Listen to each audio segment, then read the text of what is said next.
Ceci est une émission payée par l'heure de la bonne nouvelle. Bonjour et bienvenue à l'émission L'heure de la bonne nouvelle. Aujourd'hui, nous sommes à l'endroit qui est probablement l'endroit le plus saint. Si on voudrait avoir un endroit saint, c'est ici du christianisme. Nous sommes au Saint-Sépulcre. C'est ici derrière moi, derrière ce mur que vous voyez derrière moi, qu'est situé le Golgotha, là où Jésus a été crucifié, et où est situé également le tombeau où Jésus a été mis pendant 3 jours et où il est ressorti vivant à la résurrection. Parce que Jésus n'a pas seulement vaincu le péché sur la croix, mais il a aussi vaincu la mort. Il est revenu à la vie pour nous assurer aussi la vie éternelle. Alors, il y a eu une grande victoire qui a été acquise ici par Jésus, et c'est le sujet de notre émission aujourd'hui, à l'heure de la bonne nouvelle.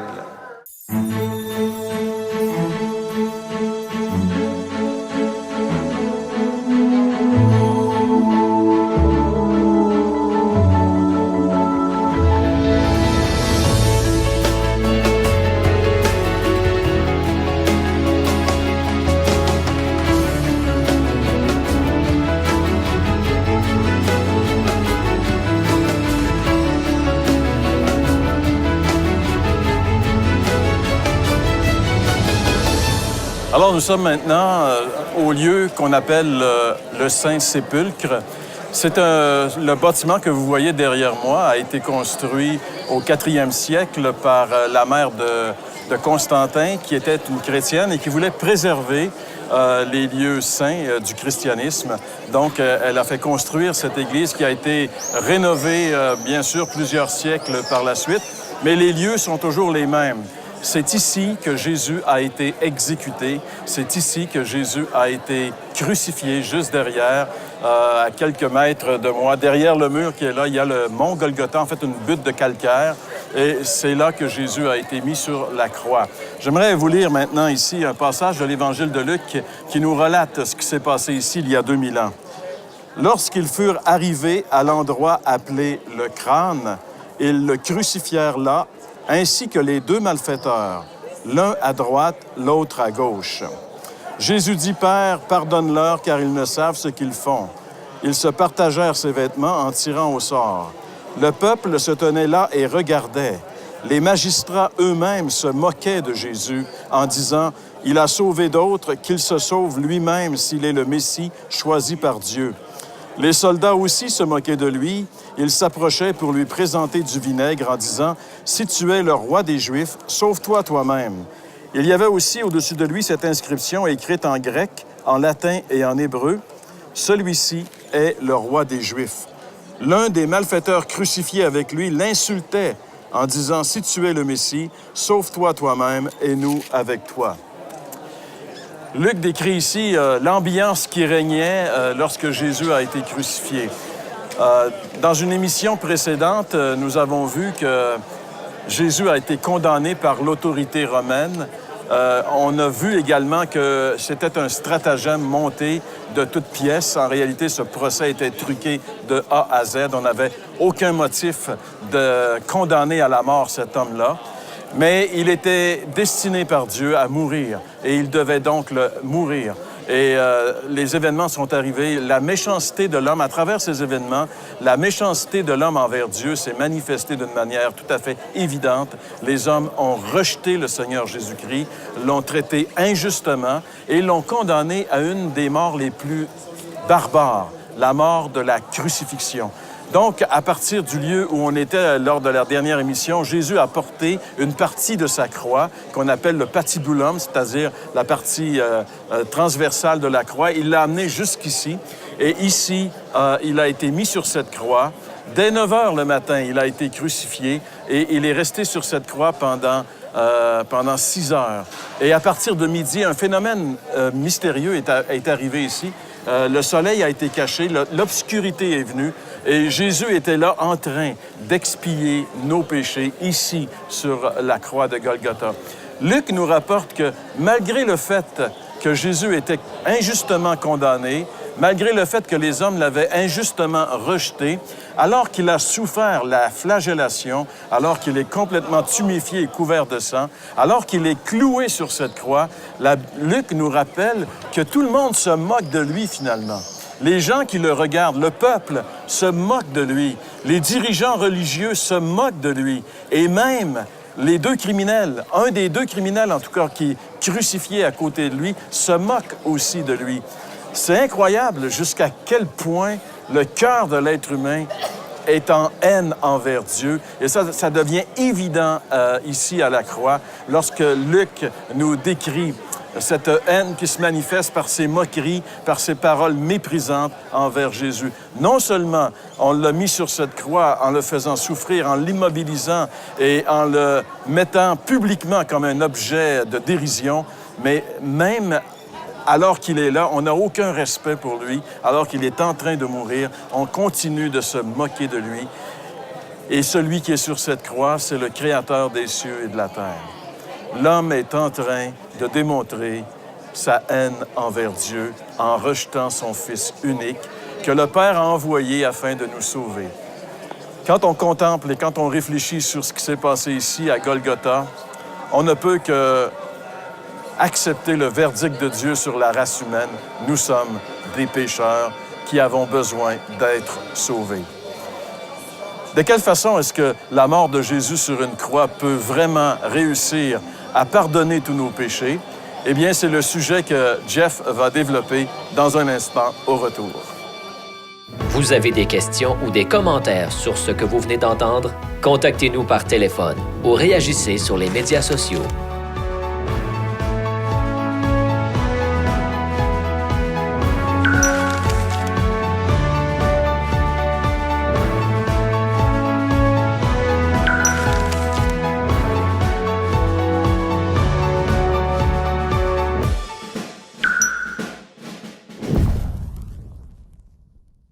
Donc, étant sur la place, l'entrée du Saint-Sépulcre, un peu comme Jean-Pierre nous a tout montré tout à l'heure, vous remarquez finalement quand le Seigneur a été rejeté, crucifié ici, parce qu'on pense qu'il y a deux lieux. Il y a le lieu protestant où on pense plus vers un jardin qui ressemble un peu plus au lieu, mais qui peut-être pas nécessairement le meilleur lieu de manière historique. Là. Ici, il serait, je dirais pas malheureusement, mais je pense que ce serait plus le lieu historique. C'est que j'aimerais juste souligner un point quand même intéressant. Jésus-Christ a été rejeté. Tout le monde s'est moqué de lui. Le Seigneur Dieu s'est manifesté humble et doux de cœur. Il est né dans une grotte. Son père a loué une petite maison à Bethléem. Il a vécu dans un village de rien, Nazareth. Vous vous rappelez, on a fait des trajets ensemble. Il a toujours manifesté finalement le cœur du Père. Il l'a révélé pour vrai. Il a révélé finalement que c'était pas sa spiritualité, mais sa confiance dans le Père qui est venu révéler. Il est venu révéler la fidélité du Père. Le monde s'est moqué de lui. Le monde religieux s'est moqué de lui. Tout le monde finalement a même cherché des... Il fallait l'enlever.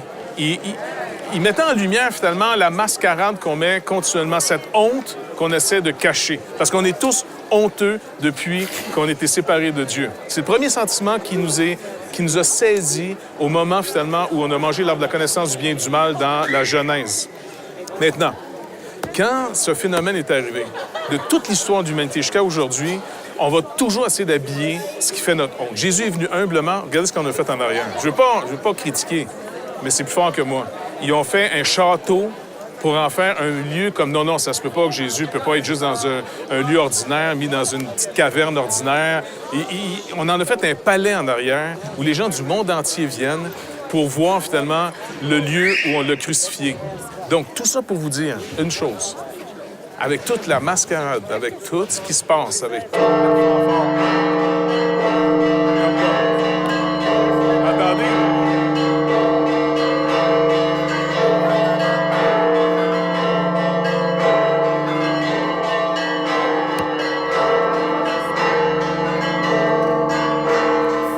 Donc, comme vous venez de le voir et surtout de l'entendre, on est finalement dans le carillon et puis dans la grande parade. Donc, pas pour moquer finalement de tout ça, mais c'est tellement dénaturé finalement le message de l'Évangile que si quelqu'un cherche, honnêtement, venez ici voir en Israël. Il faut venir. C'est vraiment une place à voir parce que, d'abord, ça replace les pendules, vraiment les pendules à l'heure. Parce que finalement, ça nous montre que c'est dans une vraie vie. Le seul problème, on vous avertit tout de suite d'avance, trouver les lieux historiques, trouver les lieux archéologiques, ça va vraiment être intéressant. Malheureusement, beaucoup de ces lieux ont été récupérés par le côté religieux, ça fait qu'on l'a complètement dénaturé. On veut, encore une fois, habiller notre honte de finalement, tu sais, on veut mettre ça beau. Jésus, il faut qu'il soit merveilleux, glorieux. Je m'ai donné juste une illustration. Est-ce que ceux qui ont vu, ceux qui ont de la culture, là, ceux qui ont vu le film, le 3e de Indiana Jones, tu sais, quand il s'en va à Petra, puis il rentre dans le lieu finalement de Petra, et puis il y a une place qui a toutes des coupes. Il doit chercher la coupe du Seigneur. Et naturellement, les méchants s'en vont vers une coupe orgueilleuse. Tu sais, dans le sens de l'or, puis tout ça. Et puis, naturellement, Indiana Jones, puisque c'est le gars du film, bien, finalement, il trouve la petite coupe ordinaire. Moi, je trouve que ça illustre bien. On défigure continuellement l'Évangile. Pas juste le religieux ici. Là, je nous adresse à nous tous. Le Québec, on a rejeté finalement peut-être tout le côté faste de la religion, le côté lourd, le côté où on n'entend plus une bonne nouvelle. Le Seigneur est venu nous délivrer dans nos vraies vies. Il est venu pour vrai, en vrai être humain. Et puis, il n'est pas venu finalement avec toutes sortes de... Il n'est pas venu religieusement, d'autres mots. Si on doit avoir une vraie religion, comme Jacques le dit dans sa lettre, bien, ça paraît pas par l'extérieur, ça paraît par nos actions. Ça paraît la manière qu'on s'occupe de la veuve, de l'orphelin, comment on manifeste la bonté de Dieu, cette bonté qu'on a reçue nous-mêmes.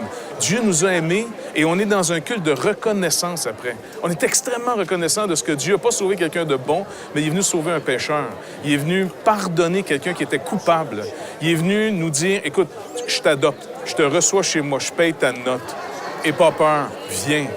Mais que ce soit à une époque, ça, c'est une époque. N'oubliez pas, nous aussi, on peut faire des shows de boucan aujourd'hui, des grands concerts. On essaie de mettre ça au goût du jour pour que les gens aiment ça. Retournez aux Écritures. Retournez au vrai message. Retournez à Jésus-Christ, le vrai, celui qui est venu dans notre vraie vie. Et puis, bon, ne soyez pas nécessairement toujours choqués de ce qu'on en a fait. Allez voir au-delà de tout ça. Ayons de la compassion pour chacun de nous, des fois, quand on défigure les choses et puis qu'on les rend pas normales. Que Dieu vous bénisse. Et puis, je vais vous laisser avec François qui va vous montrer, finalement, le vrai chemin, là. Il n'est pas compliqué. Il est vraiment, vraiment simple. Même un enfant ne peut pas se perdre là-dedans. Vous avez des questions ou des commentaires sur ce que vous venez d'entendre? Contactez-nous par téléphone ou réagissez sur les médias sociaux.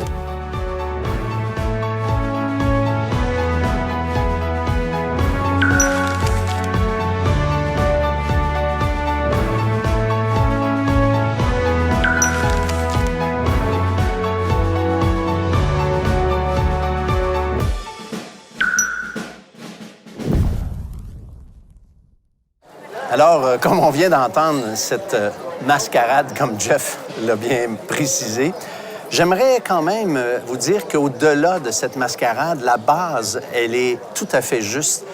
Le problème, c'est ce qu'on en a fait.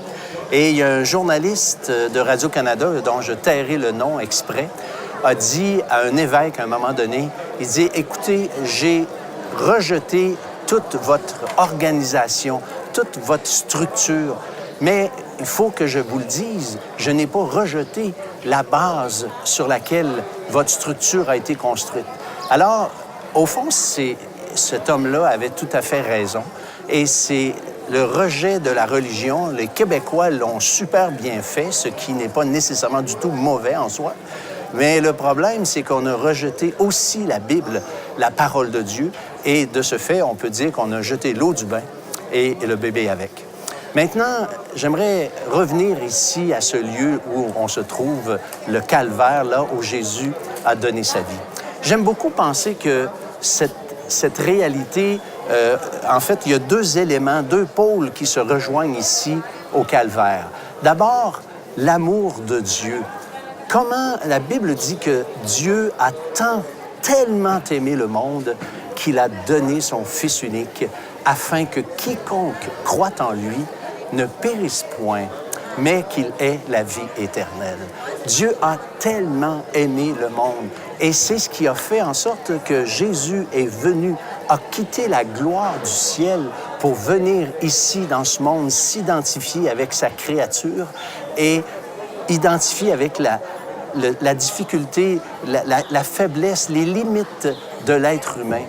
Alors, ça, c'est un aspect, l'amour de Dieu, c'est vraiment ici manifesté comme jamais on a pu le voir dans toute l'histoire du monde. Mais Jean-Pierre a aussi mentionné que la haine des hommes a aussi été manifestée ici.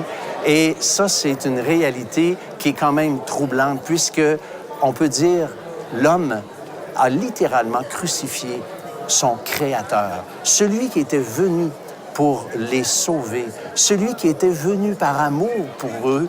L'homme l'a rejeté. Et si ce n'était que historiquement vrai, on pourrait dire, ben voilà, on a fait une erreur, on s'est trompé. Mais j'aimerais ça vous faire remarquer qu'on commet encore quotidiennement la même erreur en rejetant toujours ce Sauveur qui est venu. Et si on ne le rejette pas, souvent, on ne comprend pas pourquoi. Un jour, j'ai posé la question à quelqu'un, si Jésus n'était pas venu sur la terre et mourir sur une croix, est-ce que ça changerait quelque chose pour toi? Puis la personne m'a répondu non. Et ça, voyez-vous, c'est la preuve évidente que la personne n'avait pas compris les enjeux de la croix. Et j'aimerais vous lire un verset maintenant dans l'Épître aux Hébreux, dans le Nouveau Testament, qui met en contraste la loi de Moïse et la venue de Jésus-Christ. C'est dans l'Épître aux Hébreux, le chapitre 10e, que je vais vous lire, et le verset 28. « Celui qui a violé la loi de Moïse meurt sans miséricorde sur la déposition de 2 ou de 3 témoins. De quel pire châtiment pensez-vous que sera jugé digne celui qui aura foulé aux pieds le Fils de Dieu, qui aura tenu pour profane le sang de l'alliance par lequel il a été sanctifié et qui aura outragé l'Esprit de la grâce. » Rejeter Jésus, c'est pas juste quelque chose, c'est quelque chose de tellement sérieux. Il faut comprendre l'enjeu qui est ici. Ce Dieu créateur, comme on le dit, qui est venu dans ce monde et qui a accompli à fort prix le rachat de nos âmes, est celui seul qui peut nous sauver. Et imaginez quelqu'un qui fait quelque chose, qui se dévoue, qui avance dans un contexte difficile pour nous chercher. Et nous, on se tourne puis on dit « non, merci, ça ne m'intéresse pas », puis on continue notre chemin. Et c'est exactement ce qui est arrivé avec Jésus. Et je ne sais pas où vous en êtes, vous, aujourd'hui, qui écoutez. Mais j'aimerais vous inviter à considérer ce que Christ a fait sur la croix. Cette manifestation incroyable de son amour, mais aussi la haine par laquelle les hommes l'ont rejeté. Et nous, est-ce qu'on va recevoir cet amour? Est-ce qu'on va accepter d'avoir été aimé au point que Jésus est mort pour nous? Ou on va, à notre façon, manifester une haine telle qu'on va rejeter ce geste héroïque qu'il a accompli pour nous afin de nous racheter et de pardonner nos péchés. Alors là où vous êtes, j'aimerais ça vous inviter à vous arrêter pour une fois encore une. Puis dire à Dieu, Seigneur, peut-être que je ne comprends pas tout encore, mais je réalise qu'il faut que quelque chose se passe dans ma vie. Et puis, je veux revenir, comme Jeff l'a invité tantôt, à la simplicité de ta parole. Et je veux me tourner vers toi parce que je veux avoir la vie. C'est ce que je vous invite à faire.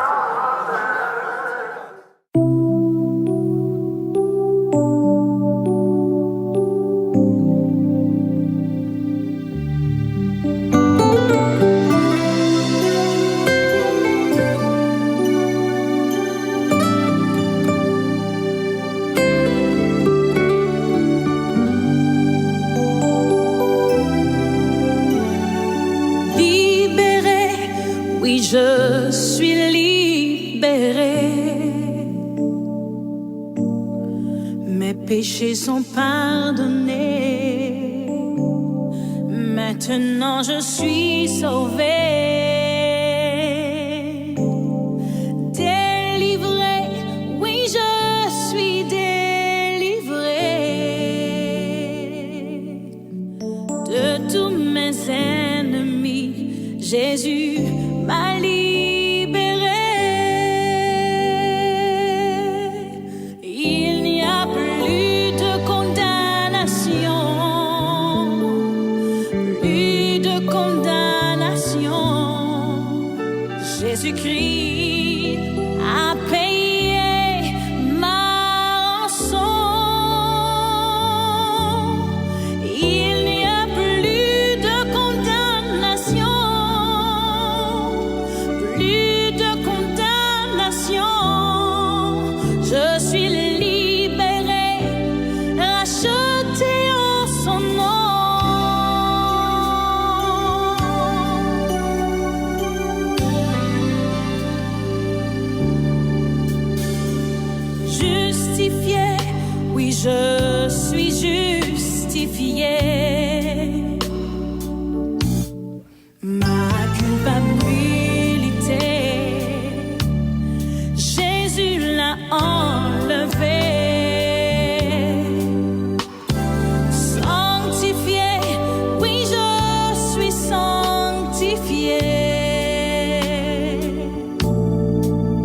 l'esclavage terminé.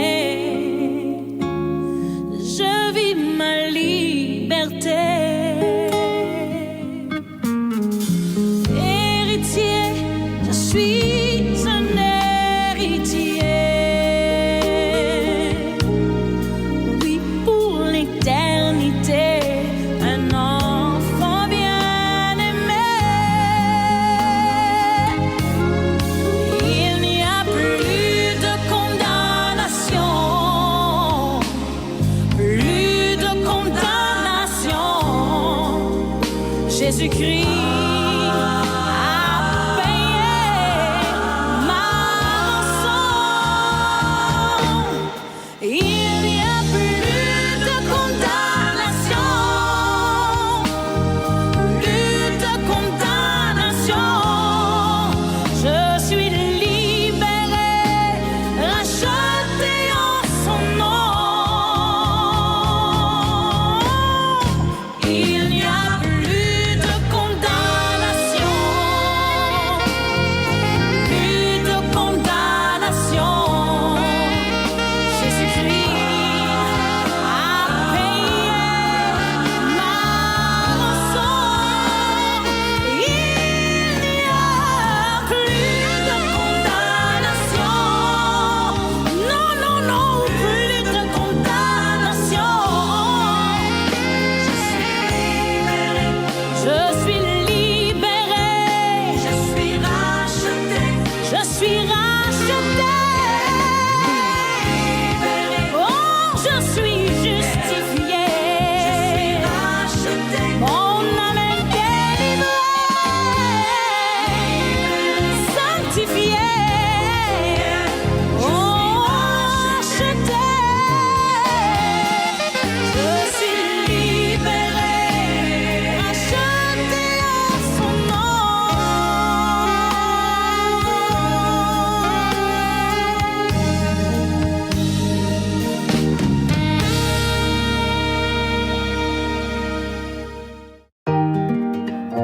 L'heure de la bonne nouvelle vous invite à participer à l'un des nombreux déjeuners de l'espoir. Ces déjeuners ont lieu dans plusieurs restaurants réputés de la province et vous sont offerts gratuitement. Pour connaître les détails concernant l'endroit, la date et l'heure pour votre région, composez le numéro sans frais 1-866-509-1319. Vous pouvez également consulter le site web www.déjeuner.org. La série complète sera disponible sur DVD dès la fin de la saison. Pour commander, écrivez-nous à L'heure de la bonne nouvelle, casier postal 26006, Trois-Rivières, Québec, G8Y7M1. Vous pouvez également le faire par courrier électronique à info@hbn.ca.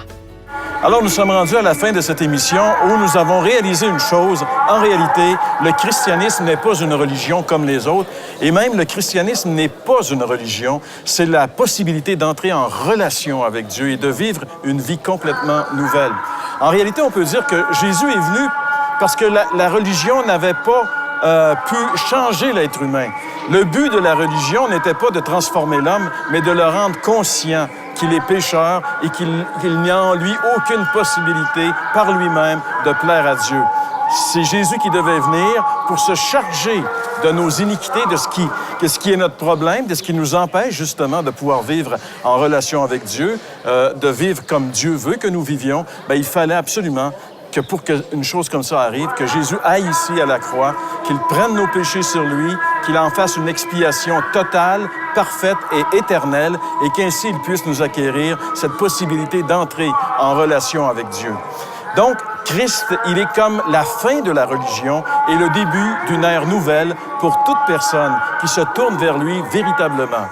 Malheureusement, dans le christianisme, on a réussi même à pervertir cette nouvelle vie en Christ et à en faire une religion. On parle aujourd'hui de religion chrétienne. Et il nous suffit de venir ici à Jérusalem pour réaliser qu'on a passé à côté de quelque chose de très important.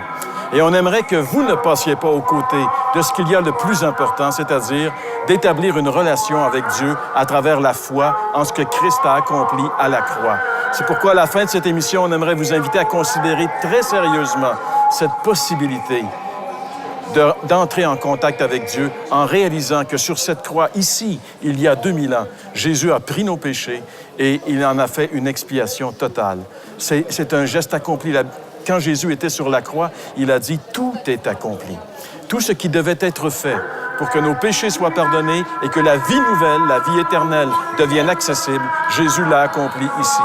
Alors, chers amis, nous vous invitons à considérer sérieusement ce que Jésus a fait à la croix et à vous tourner vers lui par la foi et à vous engager à marcher avec lui. C'est là le but de ces émissions de l'heure de la bonne nouvelle. Merci beaucoup, Jeff. Merci, François. Et on vous donne rendez-vous la semaine prochaine pour une autre émission de l'heure de la bonne nouvelle.